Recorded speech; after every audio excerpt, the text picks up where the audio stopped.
on Fire TV sticks, Roku sticks, and also on all smart TVs 2016 forward. Now joining me on CFL Talk is David Morassutti. David, how you going, sir?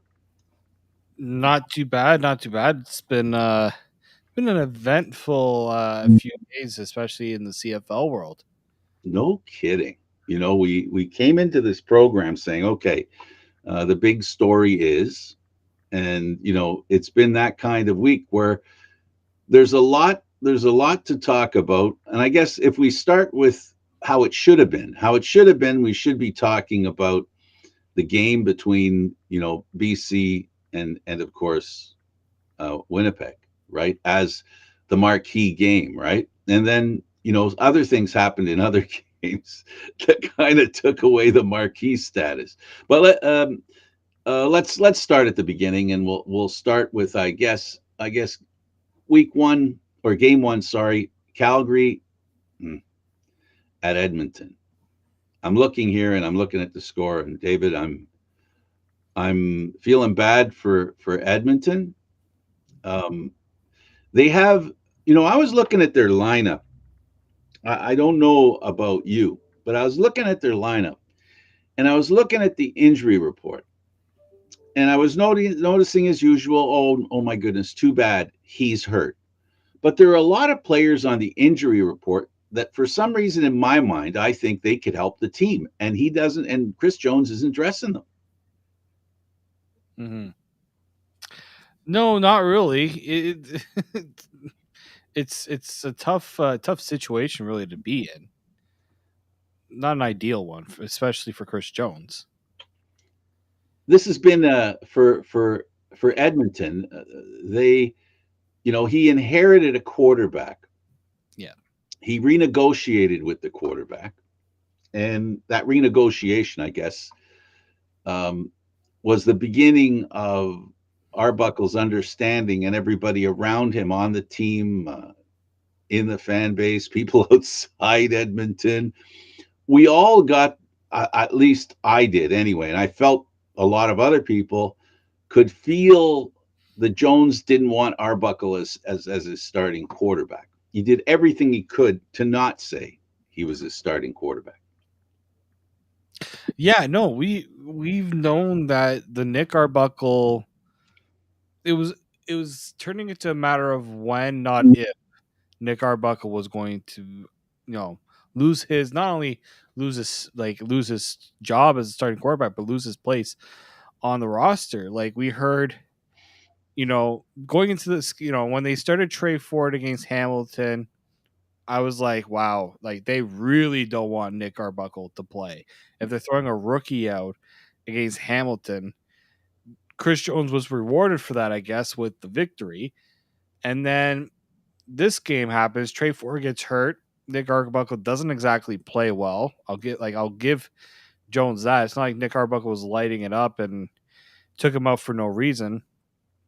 And then now we're hearing Taylor Cornelius is making his return to the starting job in Edmonton. Like just a weird situation there. And I mean, if you're in Edmonton, I do feel for the Elks fans because there was some hype about Chris Jones coming in, but you don't have a quarterback in this league. I mean, there's more of the issues than just the quarterback.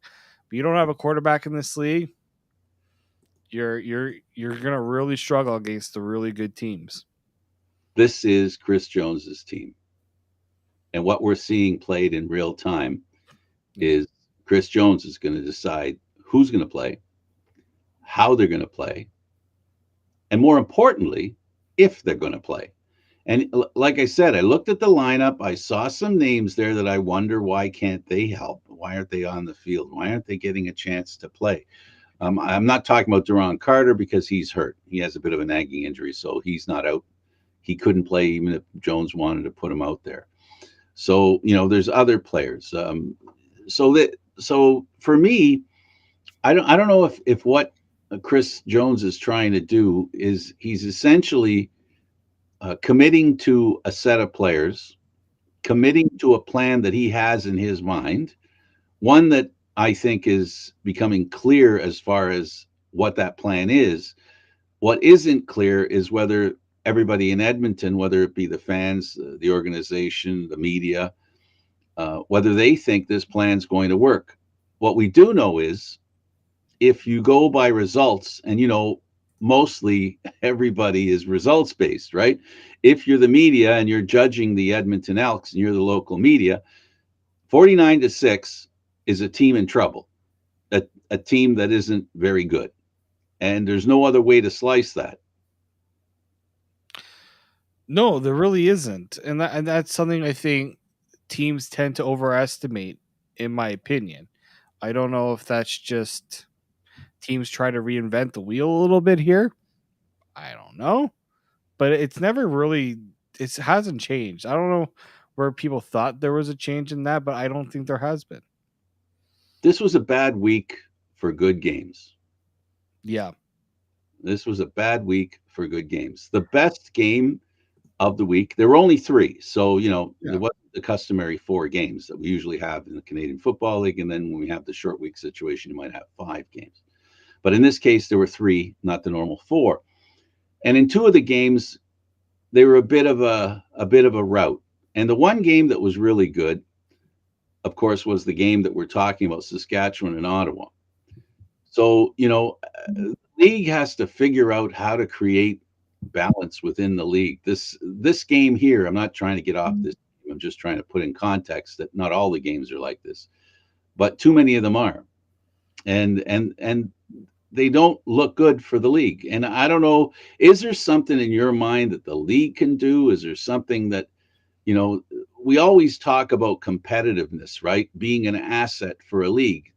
So it's obvious that if you don't have that competitiveness from game to game, that can't be good for the league. And is this something hopefully that'll straighten itself out in your opinion? Well, I think what the league tried to do with this management cap was to tell teams, look, have some sustainability within your front office, some continuity with your management, your coaching staff, so that, like, if you look at the teams that are the best in the West, Winnipeg, now Calgary, uh, I won't, Saskatchewan the past couple of yeah, years. Saskatchewan. I won't throw BC in there just yet because they have to kind of prove like this is they're only a few games into the season, but look at those teams. They have maintained continuity, not just with their GM, their coach, but also the quarterbacks, right? I personally think that you need to make you have it's so tough because it's hard to understand why exactly there is such a discrepancy in the play between the East and the West. I just think that trying to keep everybody on the same playing level, usually you think it would work, right? You see it in other leagues. I just think the one you don't put other teams at a disadvantage either, right? You know what? If a team makes a bad hire, they want to get out of it. I don't think they should be punished for it, and then Mm. they're stuck with it. You should let your teams kind of figure it out. Um, yeah, it's really I think it, and you look at it. We talk about attendance issues in the league. I think if you look at certain markets that struggle to draw fans in, it's also because they don't know what they're going to get week in, week out. At least in Winnipeg, if you're going on a Blue Bombers game, you're most likely expecting not only a good performance from your team, but most likely a victory because they've been able to deliver that. And I think it's that lack of consistency from a lot of these teams that has really done the CFL in a lot of ways. And I understand you're not every team's going to be good every week. It's not we're not talking about every team having to be 18-0. It's when you see Calgary beat Edmonton 49-6, Ottawa lose 28-13, and then it's now we thought we were getting really competitive, entertaining games. Teams are starting to kind of get into their groove, and the blowouts are happening. It's not. You know, I don't look at it as East West. Not that it isn't that way. Hmm. What I'm concerned with is how many of the games for people who like watching more than their home team. right? That want to watch multiple games. Like myself, I like watching all the games. I do my best to watch all of them. I could only watch the highlights of one of these games this week because of the internet issue. So my TV didn't work, and unfortunately, the plan that I'm on, or I can't, I can't play on demand. I can't play. I used to be able to. They don't have it anymore, where I can't watch a CFL game after it's been played. I have to go on the internet to do that. So it used to be on the TV. I could do that on the Rogers thing. Mm-hmm. Not now, and I'm very disappointed in that. And that's kind of what I'm talking about here. Is that we have games that we're going to watch. They need to be good because people are going to watch them. This is another problem that I can't watch that game. Try as hard as I might on television, I can't watch that game. I have to go on the internet, go into TSN, hope that they have it available on demand on the internet, and that's a little more difficult to do. For some people, I'm one of them. So the games have to be good so that when people watch them, they're entertained by the Canadian Football League. The game between Calgary and Edmonton was not enjoyable. It was, if you really love the game of football, you had a chance to watch a young quarterback make a couple of really good plays, and you can see some hope for Edmonton in what a young quarterback they have can do, right? So it's important, I guess, to see the teams play well. So these kinds of games, they stick, they stick, and they're not good. But Trey Ford was he had a couple of great plays, and I really liked what he did. Arbuckle wasn't terrible, but they don't want him there. And Jones didn't want him from the day he got there, and now he's gone to Ottawa, which is now an interesting move for him on the subject of Edmonton. They're sending him to where he went before he went to the Argos, before he had a chance to play for Ottawa. So we'll see if he's going to get a start this time as an Ottawa Red Black, because he didn't get a start last time. In fact, he didn't even. I don't even think they had training camp Nope. yet. He didn't even, because the pandemic wiped out the only season he could have played in Ottawa. Then when it came around to saying, "All right, you are we doing this for this year?" and Ottawa's just like, "But not at the number you say you want." And he's like, "What? No, okay." And so they released him, and it never happened. It's I kind of I kind of thought about this myself. So it's so weird how things go in the CFL, and it really just also shows how big of a buy. I think it shows how big of a bind Ottawa is with the Jeremiah Mazzoli injury, which I will get into. But it also shows Ottawa isn't just going to punt on the season because they lost their starting quarterback. Absolutely not. I know they're not going to. Ottawa, in our opinion and in many people's opinions, it became clear. Even though I don't care whether we were the first ones to talk about how great Ottawa was going to be, as soon as the new GM went there, I knew they were going to have a better team. I knew they were going to bring. I had a feeling they were going to bring Mazzoli, and I thought they might bring Banks as well. I know for a fact that Ottawa wants to win, and they got a new GM, and they've got a coach there in La Police who's serious. So they're going to get Arbuckle because he's the best out there right now. Yeah. And is he the best quarterback in the Canadian Football League?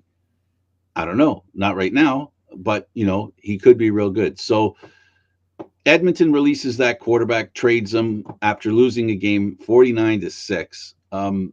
Anything else about this game?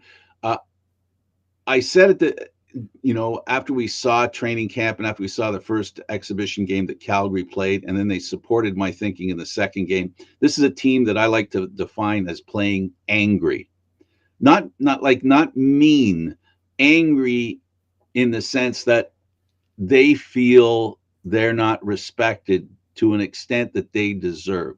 And this goes right from Wally Buono right down to the water boy. Like the organization, Calgary has been one of the best organizations in the Canadian Football League over the past, if I said 10 years, would I be exaggerating? No, not at all. I don't think you're off on that. The best team in the past 10 years. Now, there's a new king in town known as Winnipeg, which is at the root of the anger I'm talking about with Calgary. Hmm. Because the next game, when those two teams play, that's going to be a game, folks. I hope it isn't a disappointment. I really don't think it'll be a disappointment. And the reason I say that, is because Calgary, who played real well, and who Bo Levi Mitchell, who's playing and not throwing interceptions, throwing touchdowns and not throwing interceptions. That's a key component for the success of the Calgary Stampeders. They're going to offer a different kind of competition for Winnipeg. This is an established team that hit the rocks a little bit over the past few years, right? But it's still the great organization that it's been for the past 10 years. We are really going to see a clash of the titans between Calgary and Winnipeg. So, It's and they showed how easy they can win with Edmonton. it's just so, you know what, like the first few weeks of the season, I think the CFL schedulers have really nailed it, right? Like in terms of matchups and all those things. And then like we're just like, oh, it's gonna be great to see what a young Nathan Rourke, who's on a roll, can do against the defending Grey Cup champs. And then that game happens, and it's like, you know what? Really want to know how Calgary and Winnipeg match up. And the CFL is like, well, have, if you look at the schedule, guys, it's coming up right next. Like it's really good that we're getting these early on. It'll be nice. It would have been nice to also get them later in the season too. But I think right now there's a lot of intrigue to how this season has started, Absolutely. and I think Calgary right now, yeah, you're definitely right. They're not just beating; they didn't just beat Edmonton. Everything they did was a statement. Everything they did was to show all those concerns. Like, and look, you look at how they're doing it too, right? Rushing, they had 165 rushing yards. They had 305 yards through the air. They're not doing it just one way, and that's what makes Calgary scary. Because before, the formula was let's try to stop Bo Levi Mitchell. Well, guess what? Now you got to worry about the other guys on that field. Carey again. He gave Edmonton so many problems. So I want to see, can Winnipeg go after the strengths of Calgary and make them weaknesses. And I think that's going to be the most intriguing. It's going to be the game of the week. It Uh, already is the game of the week, in my opinion, but we'll see if it lives up to it. and they don't play back-to-back games, but pretty close. I think it's the next, not this week, the week after that. The other games that I'm looking forward to, when we like to see the clash of the Titans at the end of the year, Winnipeg and Saskatchewan meet a couple of times at the end of the year. So, that's going to be interesting as well. Hopefully by then the Eastern Division will figure things out. I really think their start on the road, and then with the teams, the three teams that started on the road in the East, and then Toronto had the bye. I don't think that was a really great way for them to start. I think they were kind of handicapped because of that. Starting on the road in a season is, I don't know. To me, it contributes to the fact that you don't play as well as the other team that you're going to visit. Hopefully, I'm right, and if I am, the bad start that the East had, they'll recover a little bit. But I've always joked about the fact, when the East is playing this badly, the East has the West right where they want them, because we know that Ottawa won the Grey Cup against Calgary, having not won more than they've lost. The Argos were 9-9 and won the Grey Cup. So the East has the West right. They're putting them to sleep, and Westerners know. They know. You guys, you're out there. You know exactly what I'm talking about.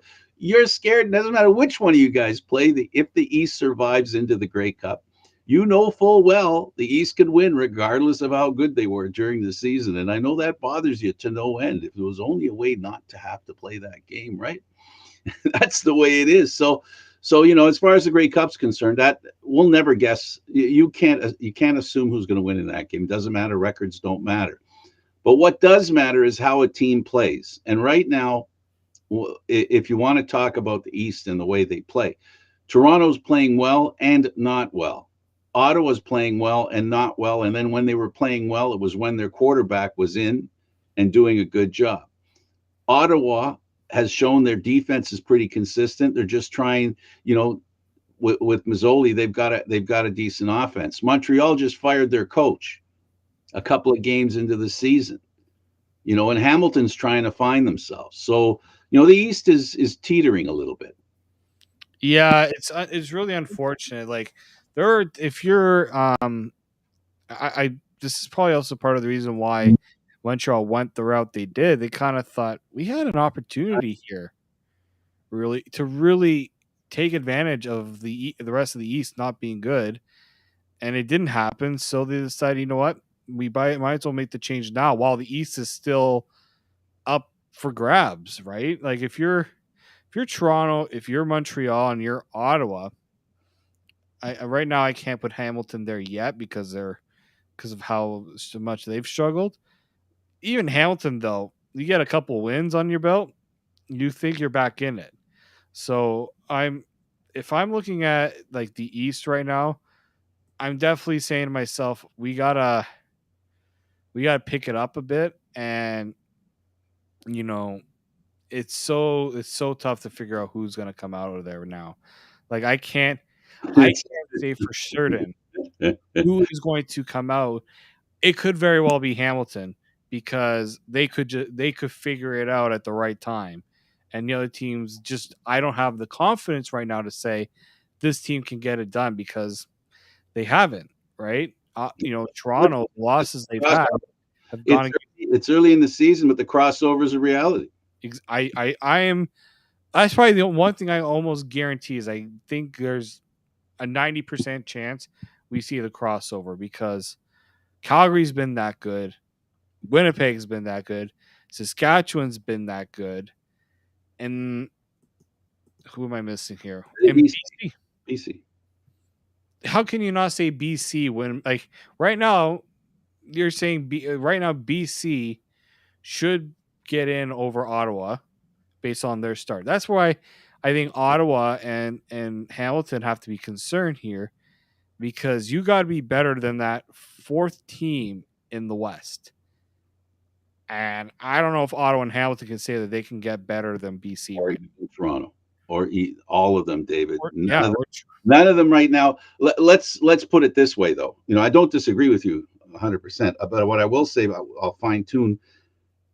BC is good enough that they could be the best team out of the East. They could cross over and have the best record. If I qualify it this way, can BC overcome what happened to them against Winnipeg and not have that become a trend? In other words, can a decent defense make the offense of BC not as good, including Rourke? Because he's like the pitcher, in the fourth or fifth inning, right? Uh, the hitters get to know who he is. Now there's a book being released on Rourke. I'm really high on the kid, right? I think the world of the guy, but also as he plays, there's going to be film on him, and that film might give away some stuff. But what I got to tell you is the three passes he made in that game were incredible, yeah, long, accurate, and he had receivers that went and got the ball. So, that's what the East is up against. You're up against a really good quarterback with a good set of receivers and a decent offense and a pretty good defense. That's what the East teams have to provide if they want to come out of the East. And right now, I think we agree at this point in time, nobody in the East is playing better than BC at no, this time. no, not right now. And I think a lot of teams in the East would agree with that just because of what's happened. Like we're not speaking as if we don't like look at what's happened. Look at the games that have been No played. hope. We're taking a snapshot. This is a snapshot. This is not. We're not saying there's no hope. Argos are gonna no good. Montreal, Ottawa, Hamilton. None of them have. No, no, no, no. Just talking about this very moment. A team like Ottawa that was looking really good was because of their quarterback, who now is out 10 weeks, 10 to 12 weeks. And then you've got Hamilton, who's trying to find. Like I said, I'm repeating myself. go ahead. The point is, BC right now is in a better place than the four Eastern teams. Yeah, they because BC decided, you know what, we need to make a complete change. We need to do things differently. They did, and they're paying, and it's working. I look at the East teams. There really isn't a team that's decided, you know what, we need to make drastic changes because what we've done hasn't been good enough.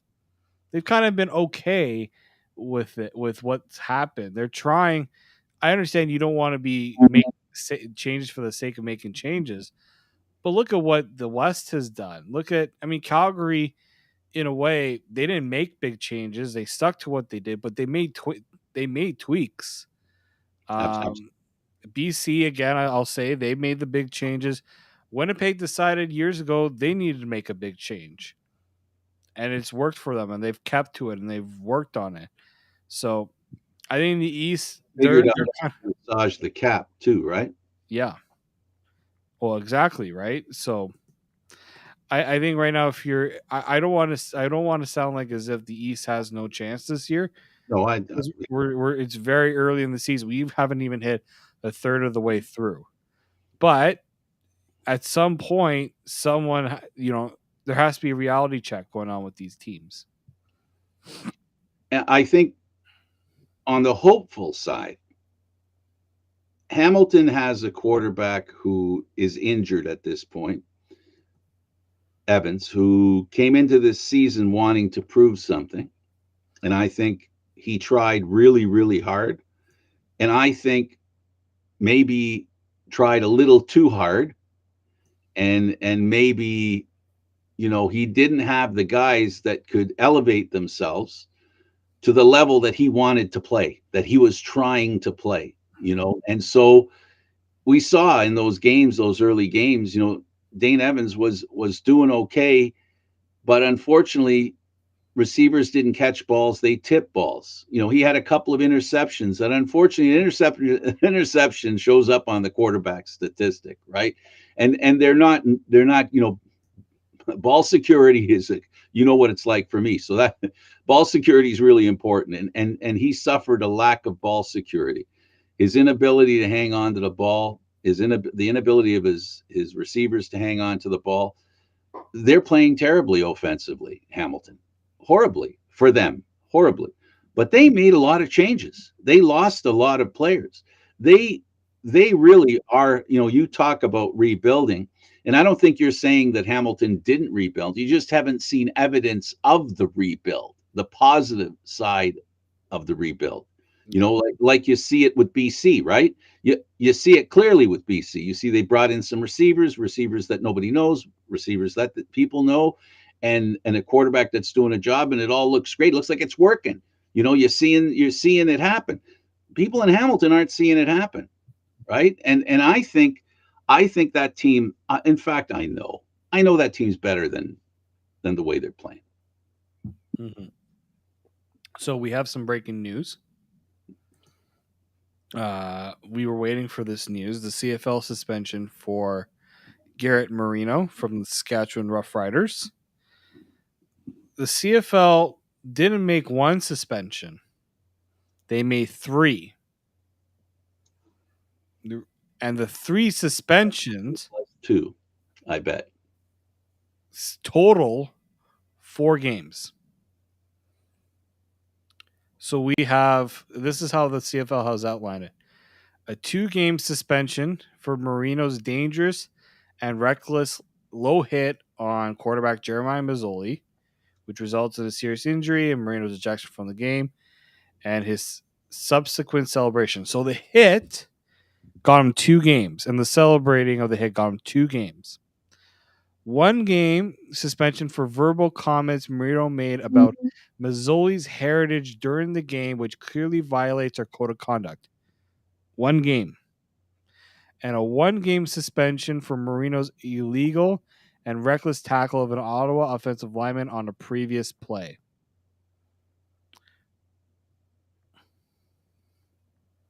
Absolutely. Everybody everybody was calling for a season-long suspension. I'm one of them. This here I don't know if this is just because of what the code of conduct has outlined. I'm sorry, but if somebody makes a verbal comment about somebody's heritage and it's been noted, they said that it's They only have one they game. have proof. They're confirming they know it. Yeah, one game. Are you kidding me? Oh man, this just right now. uh, if I'm Jeremiah Mazzoli is now sitting 10 to 12 weeks waiting to get back, see if he will be able to get back on field at some point this year. I'm sitting there saying, "Gee, the CFL really, really has my back." Yeah, and if your players, but can I put an assumption in here? I'm going to assume something, and it's only an assumption, David, because I don't have any evidence to support what I'm saying. I'm reading this thing, and I'm not seeing any comment. I'm waiting to hear from the CFLPA. I just wonder, and I believe it's quite possible that the Canadian Football League discussed this suspension, this package of suspended games. I believe the CFLPA was involved. And if they were involved, one thing we know about player associations in sports, not just the Canadian Football League, Mhm. it always comes down to caring about the player who's either being taken out of the league or paying the fine that they care about. It always looks like they don't really care about the player who's been injured. Yeah, They could have been talked down. The CFL could have been talked down. The CFL probably couldn't have given any more. They should have anyway, and let the CFLPA fight it. do their thing, fight it. That's what they should have done. That's where I agree with you, and I think they should have done that. They should have called the CFLPA out on it. This reflects a reasonable um, suspension package based on the way the CFLPA would look at this situation. I don't think the league should look at it the way the PA looks at it. They should take the higher road, which is why you're upset. I know why you're upset. I can feel it. Is that you got a player now who's 10 to 12 games out for the season. And this guy gets 4 games, a guy who celebrated the act and the result of that act on the way off the field. To me, that I don't know how that doesn't. I didn't see anything there. I didn't see anything there about the a suspension on that kind of behavior. Let me ask you a question, David. The league has a penalty for taunting, don't they? Yes, they do. And isn't that equal to taunting what he was doing? It was 100% taunting. So why was there no punishment for taunting? I Well, didn't see it. I don't because see he it. was already ejected from the game. But not for he wasn't ejected for taunting. He wasn't Oh, penalized for taunting. We've got here a 2-game suspension for dangerous and reckless play, a 1-game suspension for verbal comments that he made, right? And a 1-game suspension for another incident that happened around the same time, a reckless tackle on an offensive lineman. But I don't see anything here for the kind of conduct that any kind of suspension for the kind of conduct that he displayed on the way off the field. I don't understand how this is a league that has put its foot down, in fact, both feet down when it comes to taunting, where you can't even shake your finger at a player after pulling them down. You understand what I'm saying? Yet this guy's celebrating because Mazzoli's on the ground and can't get up. I don't get it. I'm very disappointed in this decision by the Canadian Football League. I'll add this. This is a comment from Randy Ambrosi. This behavior has no place in our league. This discipline is intended to send a strong message that it will not be tolerated. That wasn't. It's not a strong A message. strong message. It's not a strong A message. strong message. It, Come on. it's not a Chris strong. Edwards. Chris Edwards was given 6 games initially for what happened after that Hamilton game. That's a message. Okay, and he that got talked down. That got brought down to 3 games, but they initially gave him 6 games, a total of 4 games for intentionally injuring someone, discussing their heritage, which we all know what they really meant by that, and another game for another legal hit. but And nothing for exiting the stadium in the manner that he did. no, it this does nothing to curb the behavior. What will send the bigger message, in my opinion, if I'm Saskatchewan, all right, 4 games, but you know what? Is it worth it for Saskatchewan? Is he that good of a player that you'll continue to have him on your roster? There's in sports, there are, David, there are players. I'll say a phrase. I'll say a phrase.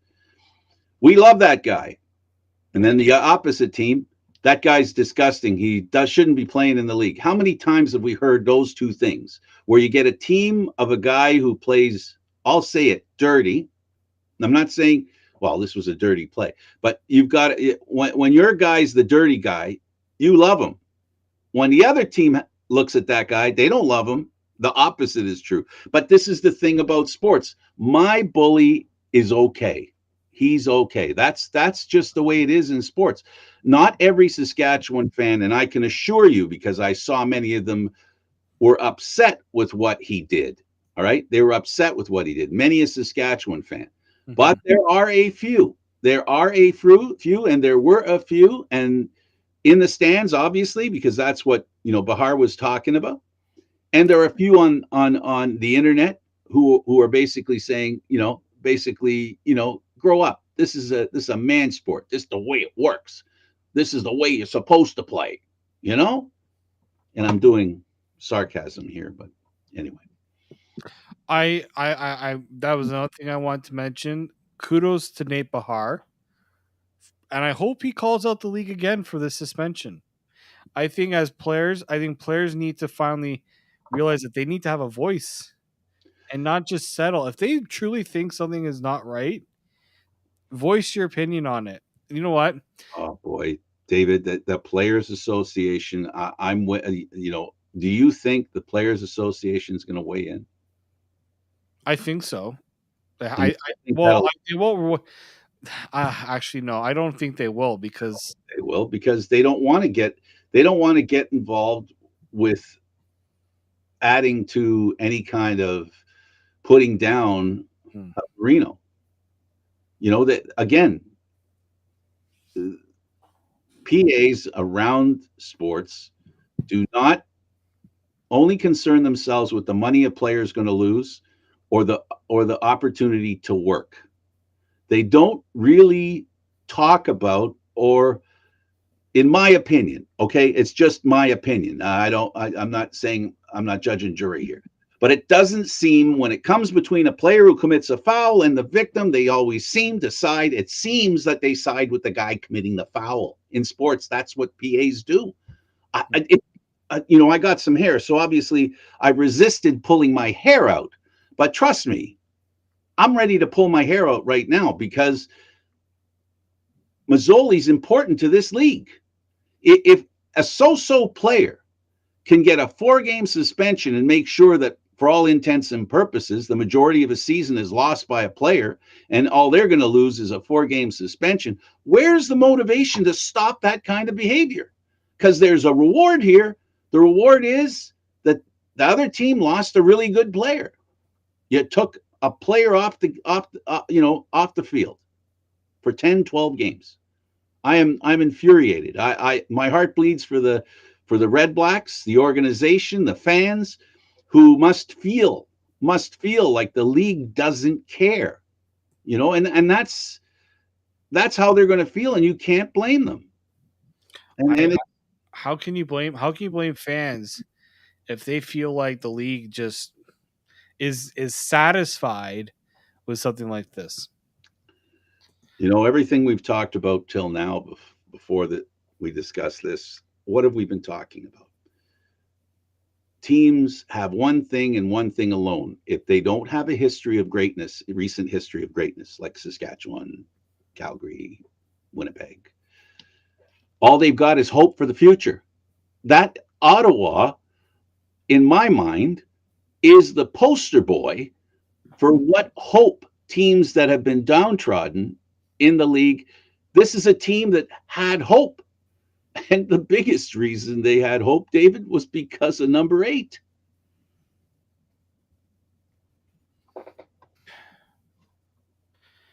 It, it it just feels like we're gonna have another quarterback get hurt. Have enough quarterbacks. Yeah, like this is a league where one position, like what's been the biggest story of the CFL this season?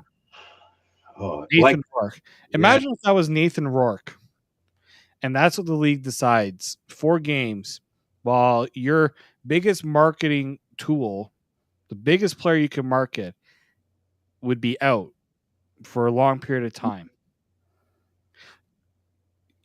I guarantee this in the NFL, a hit like that and a thing like that on a quarterback, I don't think that goes over lightly. I'm disappointed. I am truly disappointed. But on the same token, I understand what the league is trying to do. They're trying to have some sort of, they've set a level of punishment structure. I understand that, and I understand, they don't want to overreact. But I think this is one of those times when, in fearing overreacting, they in fact reacted not enough. This is not enough. 4 games is just, it's nothing. This is as I said, Ottawa's season now is, they're desperate now. They traded for a quarterback, Arbuckle. Well, look at that. Ottawa had to now pay assets to go and get a quarterback. And you know what though? Here's the thing that I hope for Ottawa, and I hope this for you Ottawa fans, and then for the organization. I hope Arbuckle is the guy that they originally got before he ended up in Toronto and then went to Edmonton. I hope he's the guy that proved in Calgary the prior year, right? Let's pretend this is last year. Arbuckle was in Calgary and he had that great year that he had. Hopefully, Ottawa ends up with that guy. We covered the Toronto Argonauts. Of course, we it's a team that we relate to. I relate to. Yeah. It's the team that I cover. Of course, I want the team that I cover to be successful. But you know what? More than my team being successful, I need the league to be successful, because no amount of success that my team has, the one that I cover, will be relevant if there aren't any other teams out there that create excitement and challenges for the team that I cover. And now Ottawa's got to hope that they get a guy who, up until now, in recent memory, has not been the quarterback people thought he might have been. Now, maybe with La Police pulling the strings, you know, maybe, maybe Arbuckle will be a pretty good quarterback. And let's face it, do you know anybody, any other quarterback in pro football that's going to be more motivated than Arbuckle after what he went through in Edmonton? Yeah. Is there anybody? I can't think of a quarterback who has more to prove right now than Nick Arbuckle. And has the ability to go with it, because I think he has the ability. I do too. I think, look, if you think that Nick Arbuckle was in the best situation in Edmonton and he should have counted his blessings, I'm sorry. That's not a position that I think he could have succeeded in, because No, he was never. he was never the Sometimes you, quarterback. sometimes you think, oh, it can light a fire under him, get him going. No, that's not what Chris Jones was trying to do. Chris Jones pretty much had the door open, was just looking for a reason to give him the boot. Yeah. Well, it sure looks that way. Absolutely. I mean, it's That's not like if like you they were that's best like buddies. if you you're starting with a company, a new boss comes in, he's not too fond of you, so you feel like you're walking on eggshells around him. You feel like, you forgot to put like you forgot to replace the coffee in the coffee maker. You're gonna be gone. Yeah. Like just a little thing could set it all off. I think that's what happened with Nick Arbuckle. Yeah. His days were numbered. The writing was on the wall. No doubt about that. I mean, the writing was on the wall before the season started. The writing was on the wall before training camp. Yeah. And Jones was doing the Fajardo thing, right? But he was also talking about his quarterback. That wasn't lost on me. He might have been talking about Fajardo, but I think he was sending a message to his quarterback back then when that all started. I think that had a lot to do with with his quarterback. But anyway, look, hopefully Arbuckle can achieve the kind of success that we thought he could have after he left Calgary. And I want to make this clear. I'm a firm believer that the Canadian Football League doesn't need starters. The Canadian Football League needs stars. And one of them went down, and a player just lost 4 games for going. And in fact, really, he only went down for 2 games. He only got a 2-game suspension for what he did. The other stuff had nothing to do with the injury and what caused the injury. Yeah. You get that? Like, he got 2 games for the damage he did to that player in his career. And then he got 2 games for not being a very nice person and an iffy hit on an offensive lineman. Yeah. How do you equate those two things?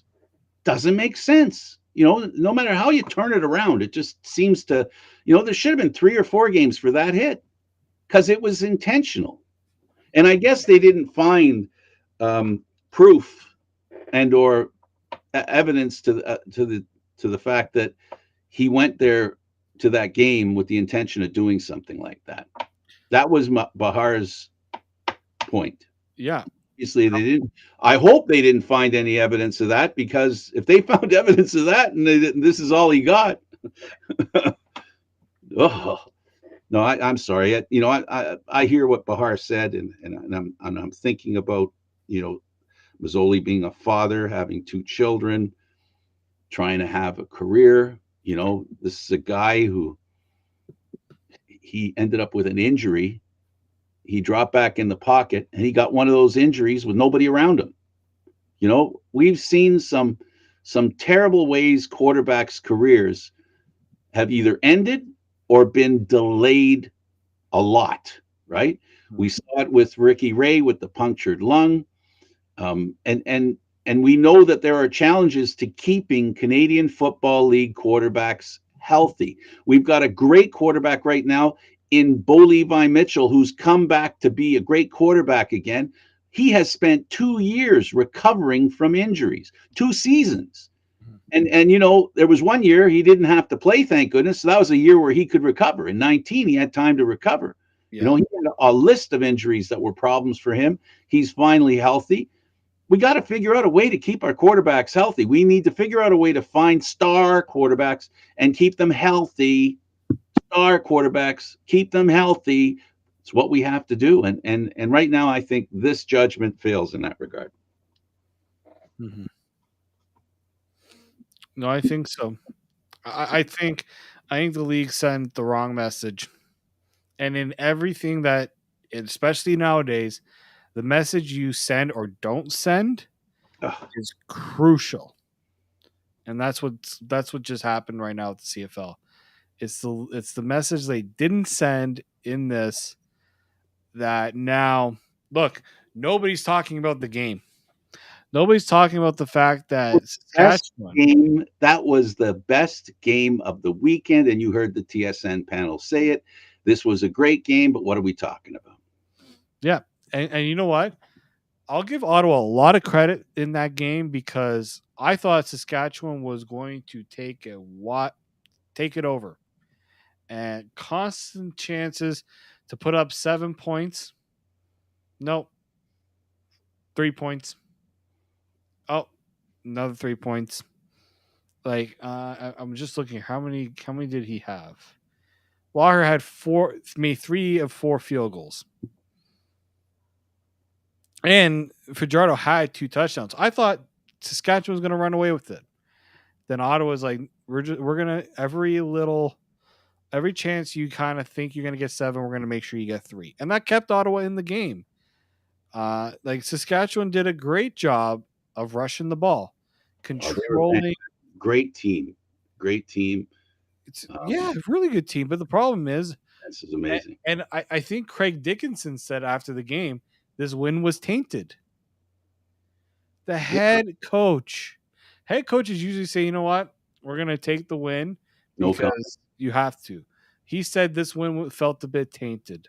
Yeah, usually that kind of incident is followed by no comment. The league's going to Yeah. deal with it, you know. But you're right. He came up with for me, an unexpected response. But I think that was to the level of why we're upset and why most people are upset and why Nate Bahar was upset. So, great team, Saskatchewan and their fans cannot be tainted by the behavior of this guy. Um, Even Nate Bahar's comment about basically talking about the fans, I think is a little unfair.